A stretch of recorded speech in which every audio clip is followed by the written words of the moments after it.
Last week, the Electoral Commission announced the suspension of women village council and committee elections that were supposed to be held on the 7th of July. The announcement, which came from the spokesperson of the Electoral Commission, Paul Kenya, saw the body reveal that they lacked funds to proceed with organizing the election.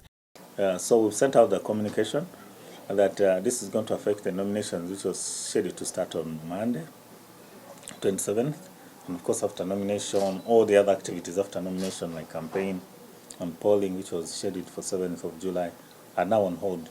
Following the suspension of the election, different affected parties have come out to react on the matter, expressing their dismay, including the chairperson of the National Women Council. Today, officials from the ruling opposition party, the National Unity Platform, added their voice on the matter, accusing the electoral body of peddling lies of lacking resources. Money is usually made available for the most ridiculous things. How can we say we don't have money for elections? And yet we said we want to go the democratic way. It comes at a cost. And so we must be able to plan.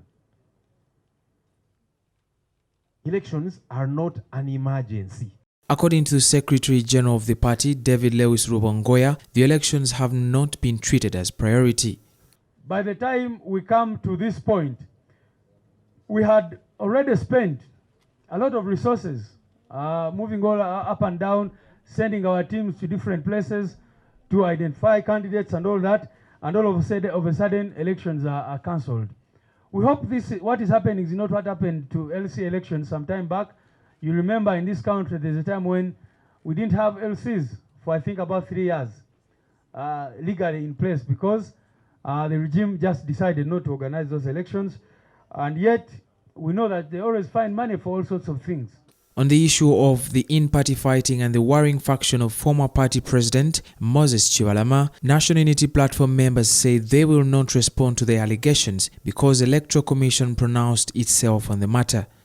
A matter that has been to court by the same parties and has been settled by a competent court of law, especially at the level of High Court.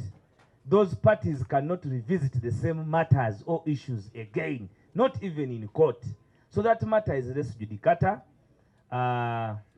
Treat it the way you see it. It is also understandable when the regime decides to fight with us using proxy. General Museveni, we are fighting you direct. Stop using the emissaries. If you want to fight us, come direct. Women councils and committee elections were supposed to take place from June to August 2018. According to the National Women's Council Act, the terms of office of the councils and committees is 4 years, implying their time is supposed to elapse in August 2022. Adams Mayambala, CTV, PM Edition.